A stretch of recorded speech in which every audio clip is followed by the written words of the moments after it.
Coming up on this episode of the Real Estate Revolution. That's when production started slipping, quality started slipping, and I didn't do the work up front as far as contracts and agreements and having those things in place to be able to hold them accountable from even a legal or a financial standpoint.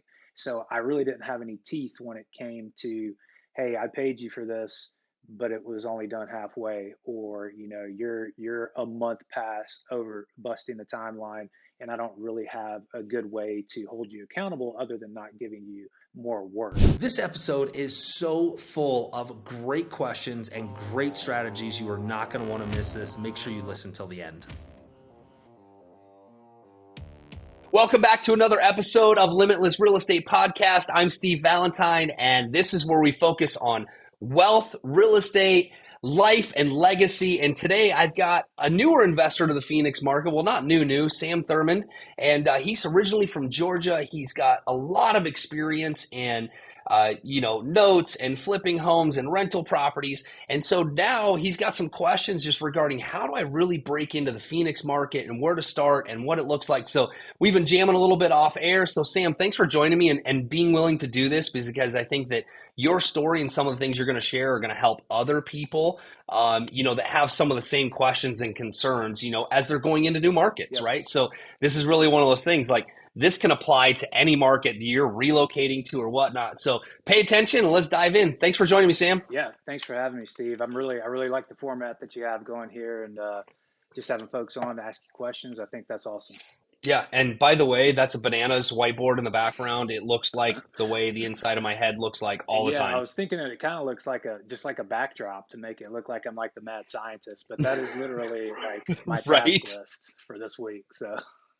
Yeah, need some help. Well, you've got the word unstoppable up there, which is a really good book. That's it. Well, awesome. Well, so just jump into some questions. Yeah, okay. Yeah, wherever you want to start. Yeah, But actually, first, before you start, will you just give a little background? I kind of fluffed it a little bit, but give a little background as to what you've been doing and where you're wanting to go. Yeah, so my wife and I relocated to Scottsdale about 2 years ago. We were living in Georgia. I'm from Georgia originally. I started wholesaling in Georgia into the end of 2016. I had a couple partners.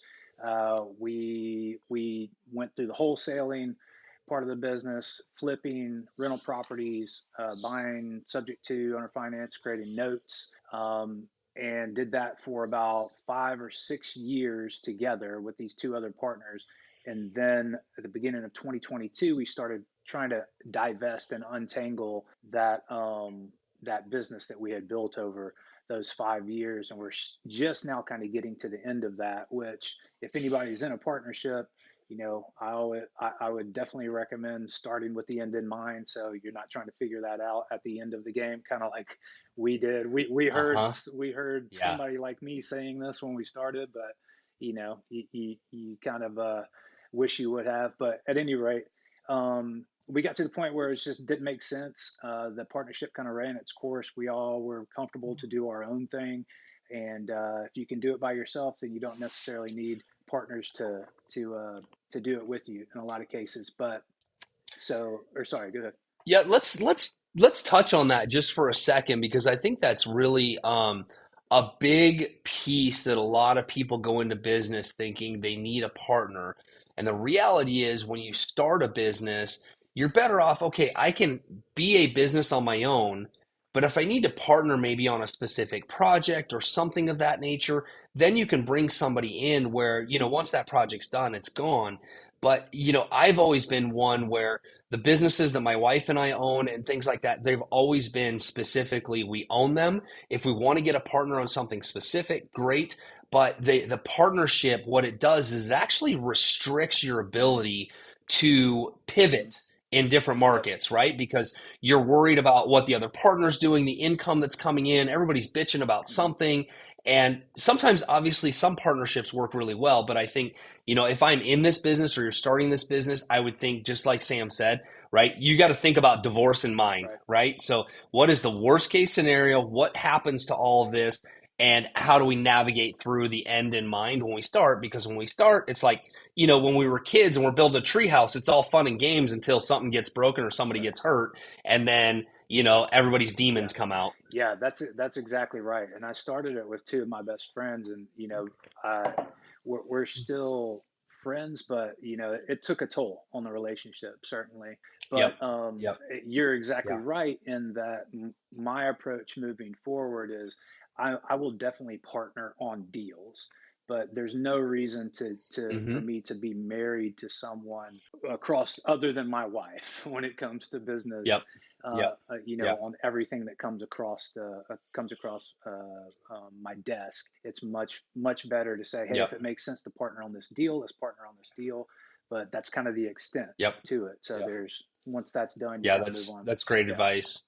The other thing too that's important about partnerships when it comes down to it is that when, you know, you're in the position that Wendy and I are in, or the position that Sam and his wife are in, when you're the sole owner of the business, it gives you more flexibility from different things that you want to utilize as tax write-offs, like cars or houses or different things, which is really hard to do when you have a partnership, because everybody wants to go in different directions. The P&Ls, everybody's focused on them, so it's really one of those things. The whole point in entrepreneurship is that it does give you some flexibility in the way you run your taxes, your business, and those pieces. yeah, absolutely. Because otherwise, you're just having to divide the pie, and the pie is never going to be perfectly equal either, and it's Yep. complicated, Yep. and then Exactly. that's where you can kind of get have some issues with partners. Yeah. Absolutely. Um, Well, where do you want to dive into Yeah, I first? mean, it's a pretty broad question to start off with, but what would you say to someone like me who's coming from? I didn't really go into the Atlanta market as much. I was more of a tertiary kind of market kind of guy, smaller.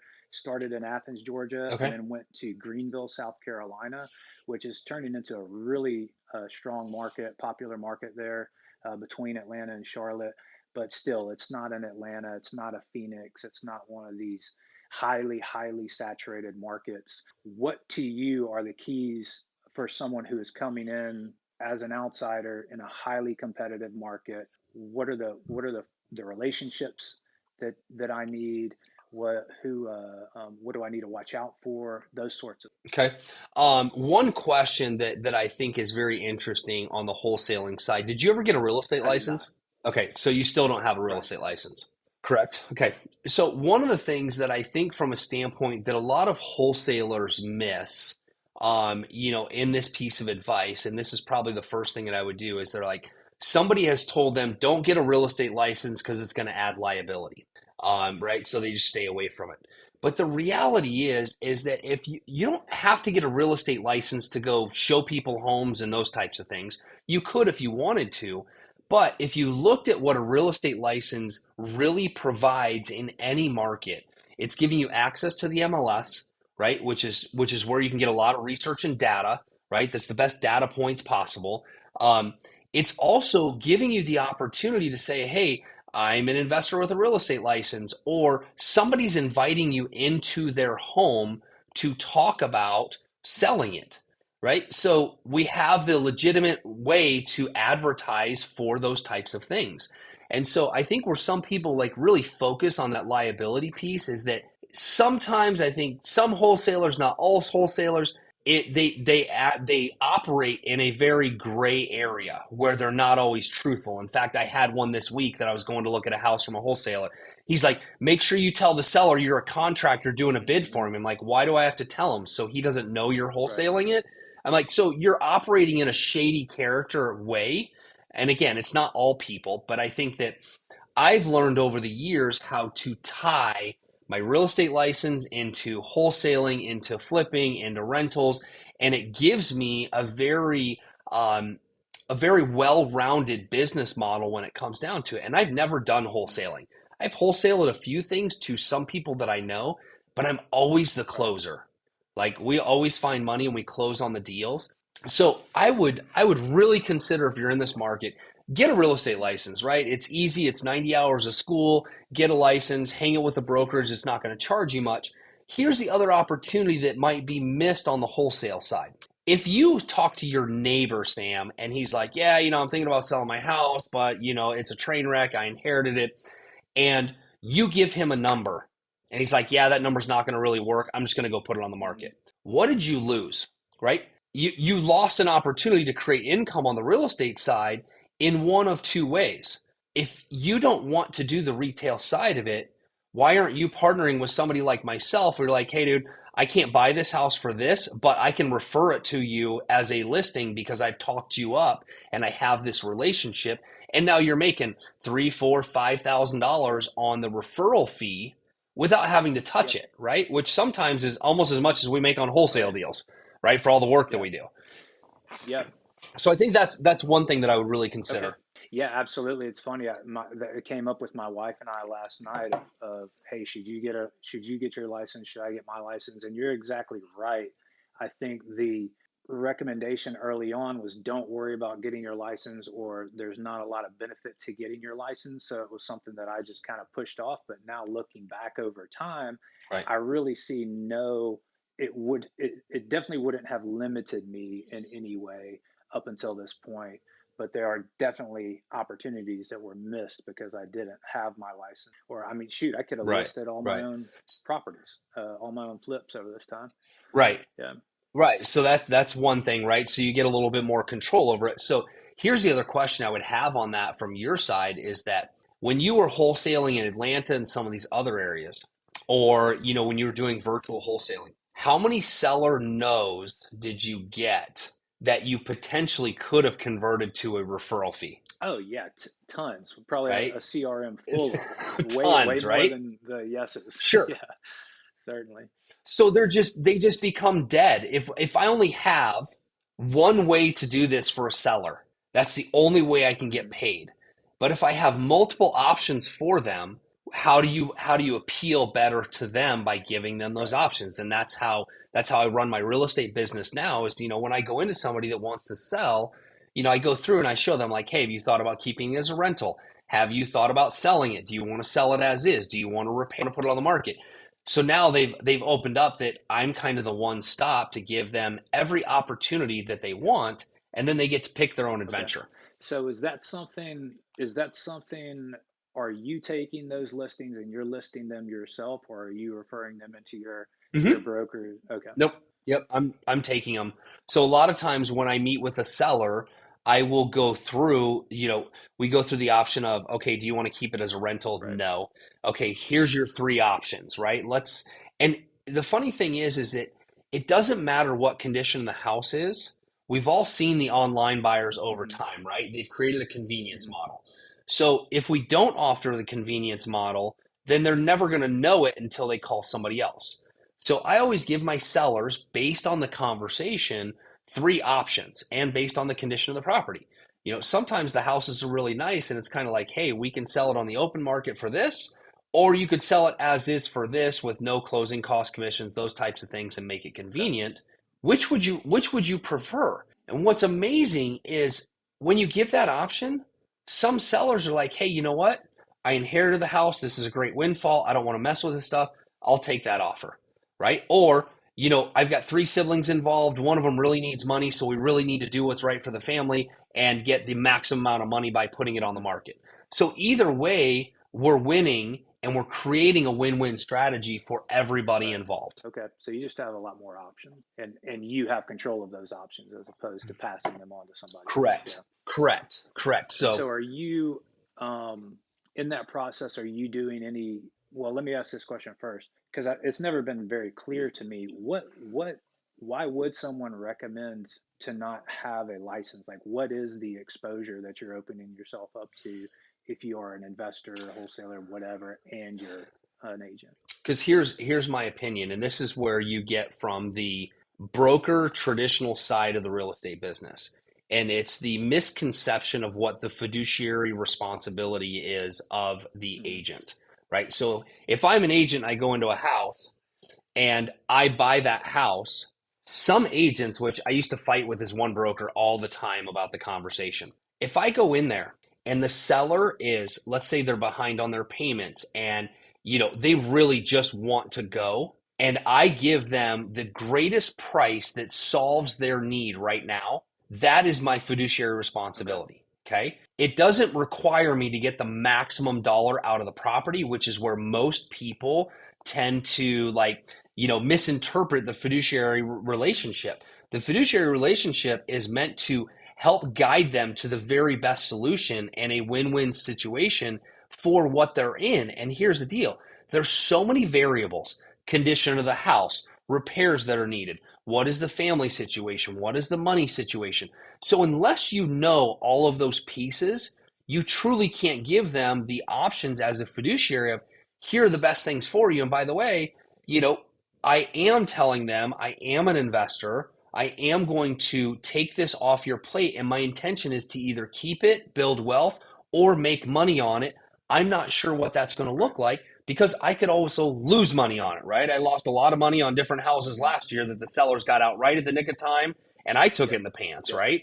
I couldn't go back and sue those Right. people, right? And so that's some of my opinion when it comes down to it. But I think if you are operating in a real estate capacity from an honest character and integrity, then you're going to win every time, and everybody is going to be okay with the Yeah. outcome. That's a good point. I think that that's just the case no matter what you do and what you're doing. If you're always operating Yep. from a place of Yep. integrity, you're going to be just fine. Yes. So Yes. one of my big strategies, and the one that's honestly worked the best for me so far out here, is the creative financing approach. And I mean, we're in a place in the market where that's just becoming stronger and stronger, as Hmm. demand is kind of has fallen, kind of leveling off. It seems. Any entanglement there as far as subject to offers or anything like that? Okay. Mm-mm. No, I mean we still do plenty of those. I do them. The broker kind of frowns Mhm. on it, but and some brokers will frown on it. They don't want anything to Yeah. do with it. But again, a lot of times I'm doing those direct with somebody, usually somebody that I Okay. know, right? And so it's kind of building that relationship and that trust with those people, doing the seller carrybacks. And most brokers are not going to care so much about the seller Yeah. carryback because that's pretty much cut and dry. It's the wraps and the subject twos and the creative Hmm. craziness where it's like, do we really want to be a Sure. part of that from that Yeah. standpoint? So, and again, we run all of our, whenever we write a contract with a seller, we do it on the state contract. So in Arizona, the AAR Hmm. documents, and we run it through the brokerage, and the contract discloses the representation. It discloses the intention. It discloses that we're licensed agents. It discloses we intend to make money on this. So it discloses everything in there, and it becomes a for sale by owner agreement when we deal with somebody directly, because with a for sale by owner or an unrepresented seller agreement, it cuts off my Okay. agency, right? So when somebody calls, they have something called implied agency. So when I go in there and we start talking about value and different things, and then they decide to sell the house, the way I kind of cut my agency is that I go through and use an unrepresented seller Okay. agreement, which means there is no representation in this transaction. It's a for sale by owner.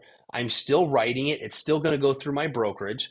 And, sometimes I'll raise the price to cover a commission or whatever the case may be. But we come down to the net agreement and we sign that contract. They understand they're a for sale by owner, and this is how we're going to do it and Okay. operate it. That's interesting. That's I've never even heard of that aspect of it. Okay. Yeah. Interesting. So, what about on the construction side? Do you have any sort of Okay. contractor's license of any sort, or? Yes. So, years ago when we started flipping houses, right? I mean, my wife and I have flipped almost 1,000 homes in the Mhm. valley.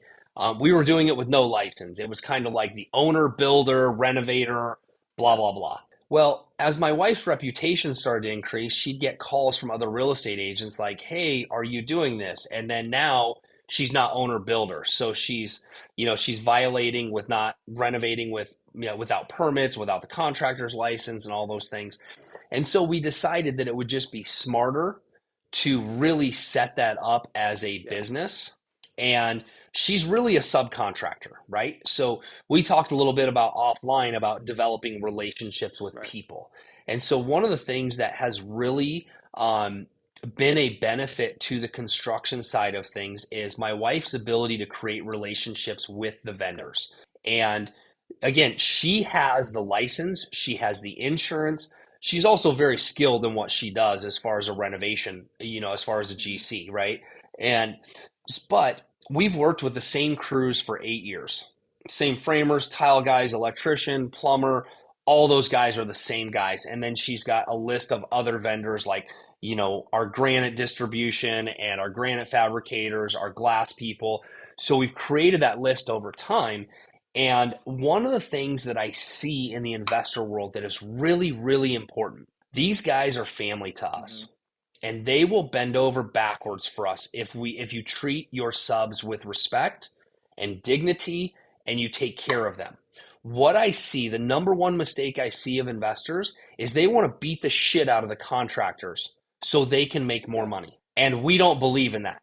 There's times when they miss something on a bid that happens when we're all running and gunning. We don't blame them or make them eat it. We're just like, look, we don't want you to lose money. We might ask them to do it at cost because they missed it, but I don't want to take money out of their families, right? That is not the way we want to work. It goes back to that character and integrity.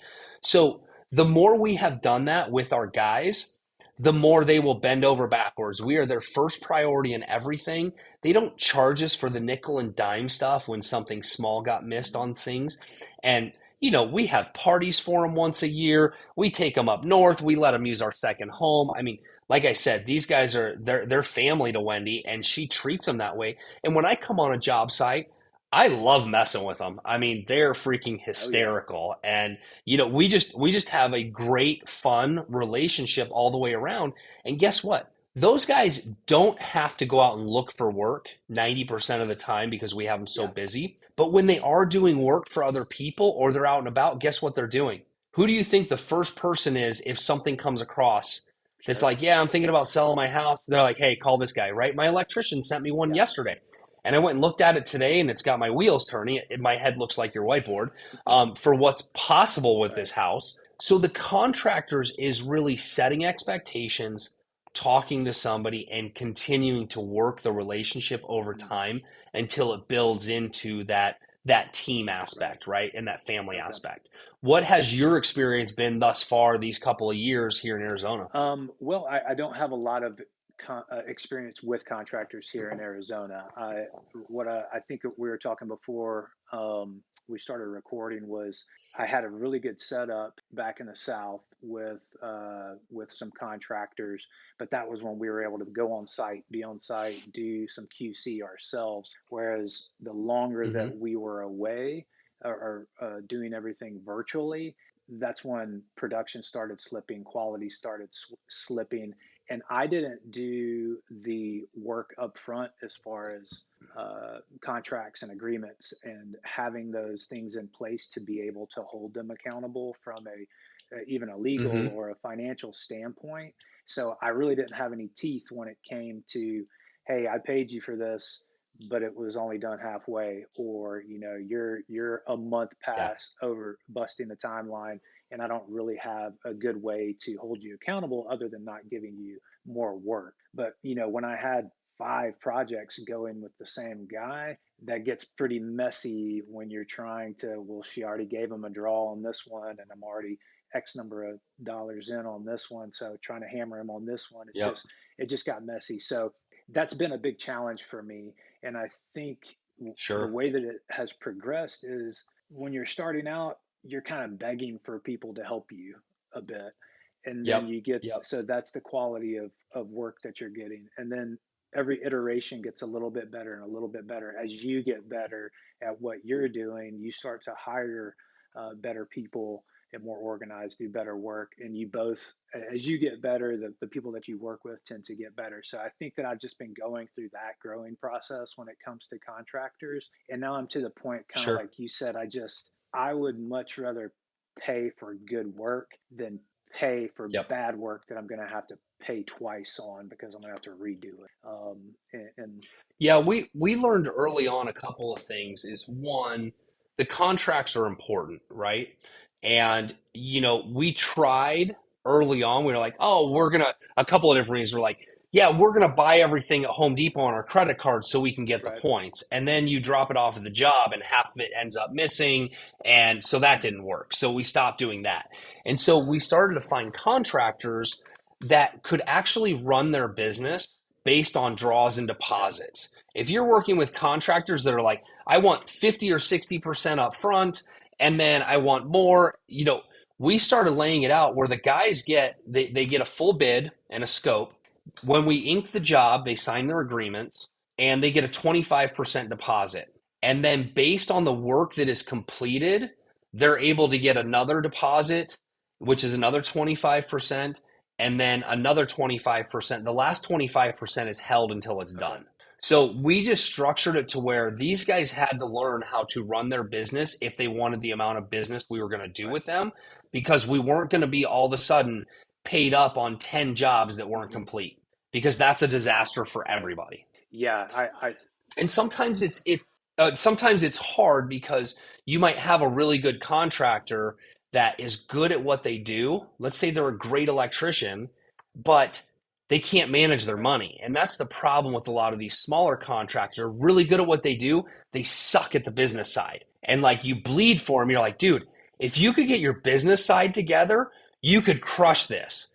But you're so terrible over here, but you're so good over here. Sometimes we put up with the Hmm. talent and it kind of bites us in the butt on the other That's side. exactly what happened to me. I had a guy who was, I don't know if you've read the E Myth, but it's the whole process of, you start out doing whatever it is you do, building houses, and you build houses to the best of your ability, and you put out a fantastic Right? product, and then everybody sees the product that you create, and everybody wants to use you, and then your business grows, and you hire people, and then the quality goes down the toilet, and you have to fire everybody and get small again. That's exactly what happened Yep. to us. Was we had a guy that did really great work, and we started sending him a ton of work, and then other people started sending him a ton of work, and he just couldn't manage the scale, couldn't manage the Hmm. money the right way. So he was robbing Peter to pay Paul on projects and that sort of Yep. thing until it got pretty nasty.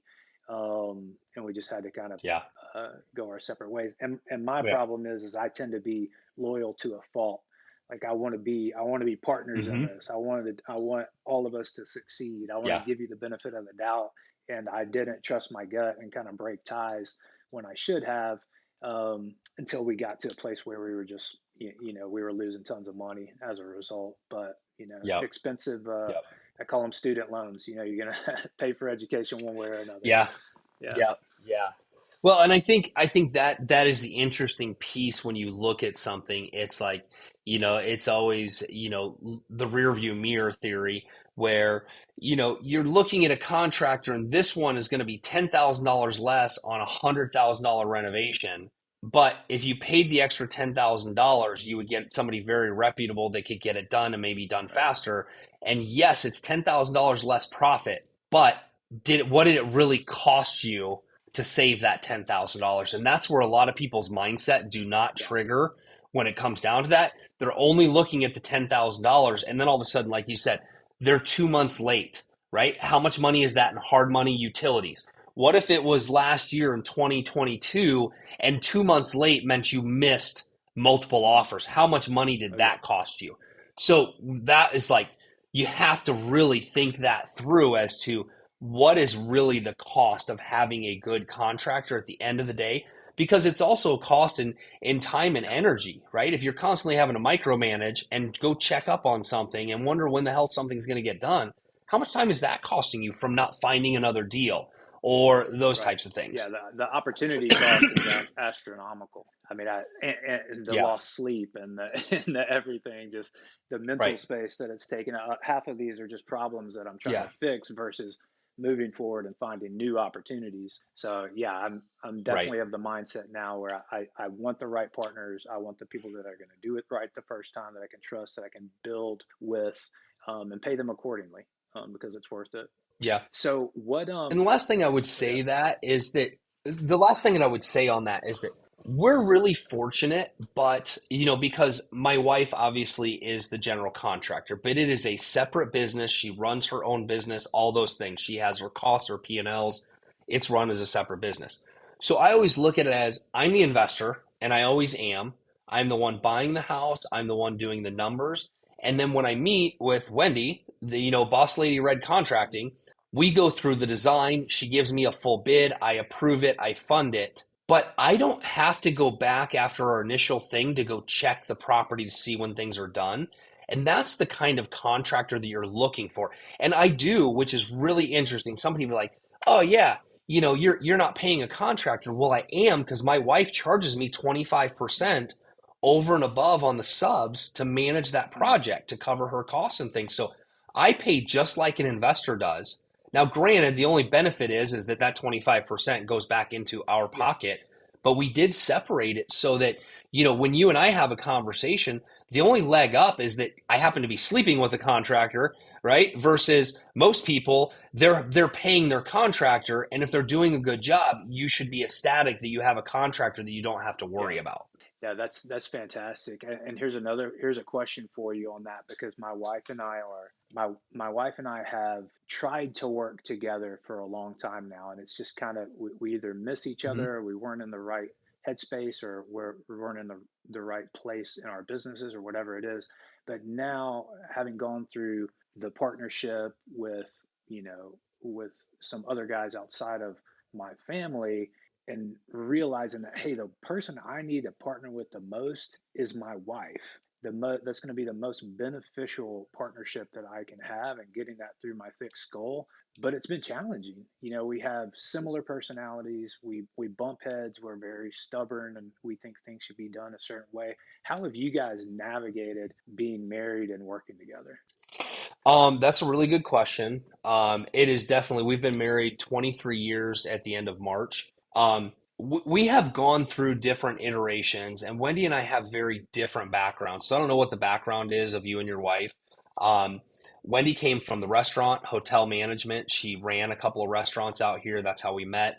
Then she got into the real estate business. So we both did real estate together but Mm-hmm. separate. We were never going on listing appointments together or showing buyers together. We separated it. She would work with her clients, I would work with mine, but we at least came together at night and talked about what was going on and learning Yeah. from each other.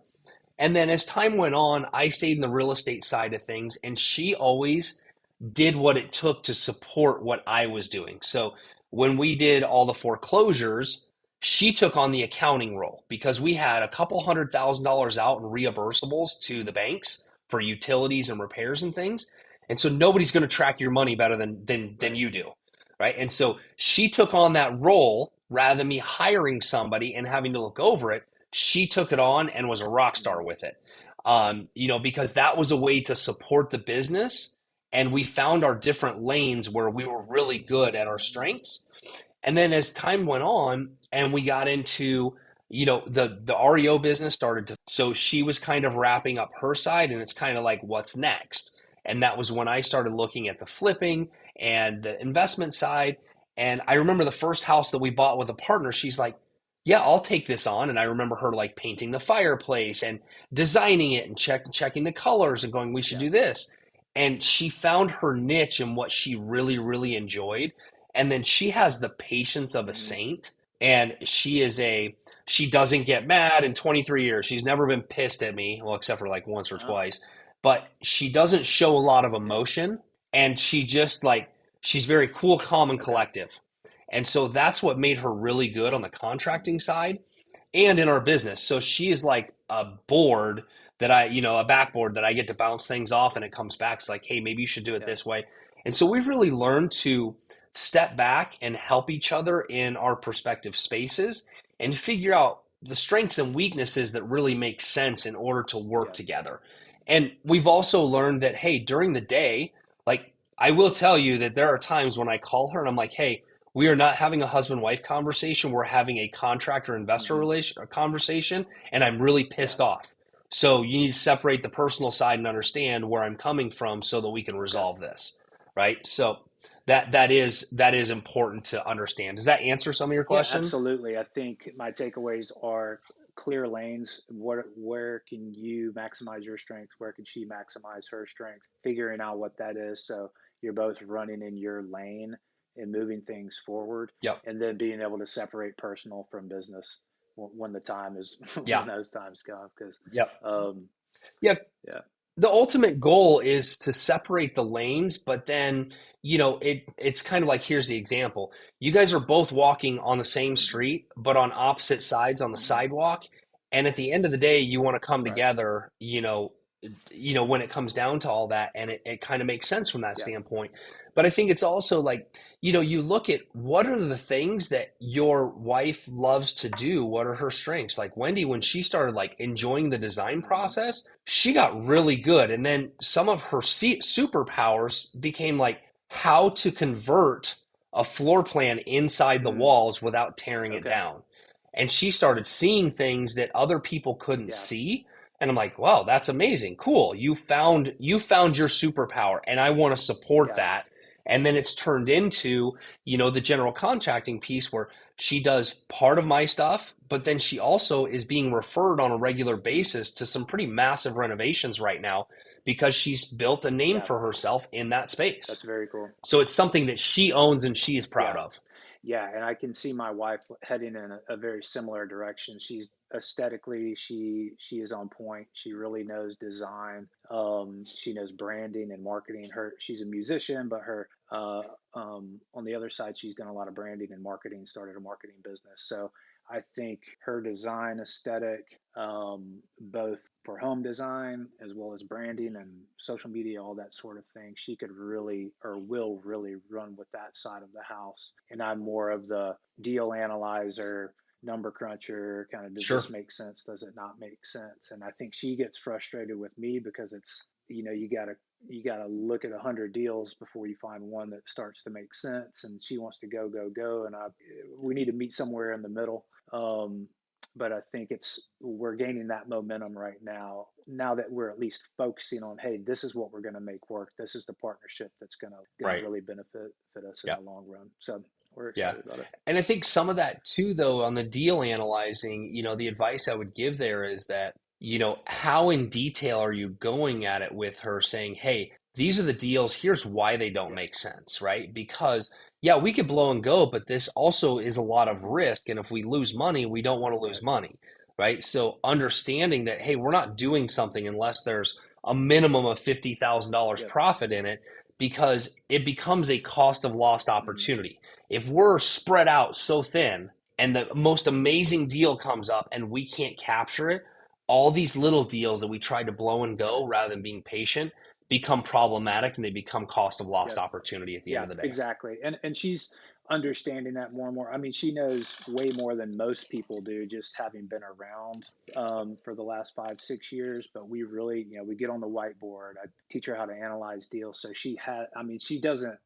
That's not her strength, or that's not really what she's interested in. Sure. But she knows that it adds going to add a lot of value to know how to do that and be aware of how that works. So yeah, Right. we've But if yeah. her but if her strength in the cosmetic aspect and maybe even the construction side, that's where Wendy brings the strength is because I can get really dialed in on what it's going to cost us to do hmm something, right? And she's always reaming me. She's like, "Hey, I remember having the conversation and her going, "Look, listen to me. Like for the last time, for the love of God." She's like, "A 1,200 square foot house and a 2,500 square foot house. A kitchen is a kitchen, a bathroom is a bathroom. They are not that much different just because the house is Right. bigger. Because you might have a few more cabinets, a little bit more counter space, but the only real variables are maybe a little bit higher in the upgrades depending on the hmm price, and maybe the paint and flooring because it's a bigger home. But other than that, if you looked at a house, 2,500 square feet, the hall bathroom is probably the same size as a hall Right. bathroom in a 1,200 Yeah. square foot house. Yep. She's like, so the cost is about the same. That's why, when you look at the bigger homes or the smaller homes, you gotta do the Oh variables yeah. on it. Yeah. There's so many nuances when it comes to evaluating deals because people. I mean, Yeah, I get like doing price per square foot and that sort of thing just to kind of get an idea, but like you said, a 3.2 that's 1,800 square foot versus a 3.2 that's 2,000, 2,100 square foot. There'll be difference in cost, but not sure. most people are going to look at that. Buyers and buyers are going to look at that the same for the most part. It's not going to Yeah, make that big of a difference. absolutely, Um, absolutely.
I hope you enjoyed that episode of the Real Estate Revolution. I hope you'll join me in the revolution through stevedvalentine.com. This is where the podcast, the Limitless Circle, private mentoring, coaching, and all the real estate that we do. Plus, there's a few exciting courses in there as well that might interest you. Looking forward to connecting you soon, and I hope that you will share and subscribe this podcast if it had value to you.